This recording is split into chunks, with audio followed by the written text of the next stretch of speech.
So during the press conference, President Trump stayed pretty much on the message he's been on, seemingly speaking more favorably about Putin than about Zelensky. And here he is, number two, talking about his confidence that he can end the war. What I do. I do deals. My whole life is deals. That's all I know is deals.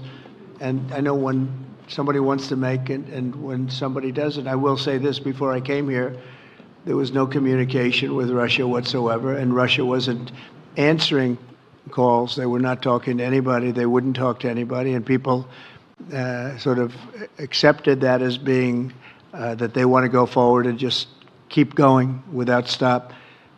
But when I got here, one of the first calls I made was to President Putin, and we were treated with great respect, and they want to end this war. So that's a big thing, because I didn't know if I could say that, but it's a big thing. They want to do it, and the group in the front row that I introduced, they're all very active in it, and we're working on deals right now, transactions right now, and in particular, the big one is to get the war stopped, whether it's ceasefire or direct to an agreement. I'd like to go directly to an agreement, but ceasefire will always happen a little bit quicker. And every day you're saving thousands, or at least hundreds, but thousands in some cases lives. So we want to see if we can get that done. The president also said that he expects to meet with Zelensky relatively soon, maybe as soon as next week. So this could be on something of a fast track. Let's play number four, please. We'll be meeting with President Zelensky. In fact, he may come in this week or next week to sign the agreement, and which would be nice. I'd love to meet him. Would meet at the Oval Office. So the agreement's being worked on now. They're very close to a final deal. It'll be a deal with rare earths and various other things, and he would like to come, as I understand it, here to sign it, and that would be great with me. I think they then have to get it approved by their council or whoever might approve it, but I'm sure that will happen. So remember, the best way to think like Trump, the best way to kind of understand his orientation towards gaming out the future and what he's looking for is to imagine that you and Donald Trump are making a movie about the life of Donald Trump. And you're looking for big tentpole scenes, and you'll want Donald Trump to be the star of those tentpole scenes. So you're looking for big scenes where Donald Trump can walk in and there's lots of cameras and everybody's hanging on his every word. So I suspect as he's thinking about trying to end the war, he's thinking about a big set piece with Putin, a big set piece with Zelensky, maybe one with both of them. Maybe one where he's treated like a conquering hero with a parade on the Champs-Elysees. I don't know.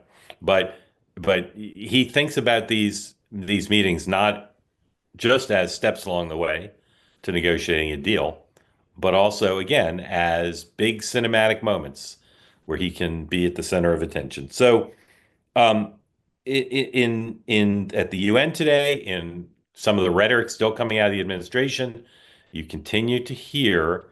You don't need an expert ear. You continue to hear a tilt towards Russia, a tilt towards Putin, a pressure, a praising of Putin for wanting a deal, and a pressuring of Zelensky to make a deal. And it is striking a lot of people in the foreign policy establishment in Europe, and even some Republicans who are pretty MAGA in their orientation. It's striking them as at best weird and also counterproductive. I continue to say, never has the phrase "the proof is in the pudding" been more applicable. It will depend on the deal.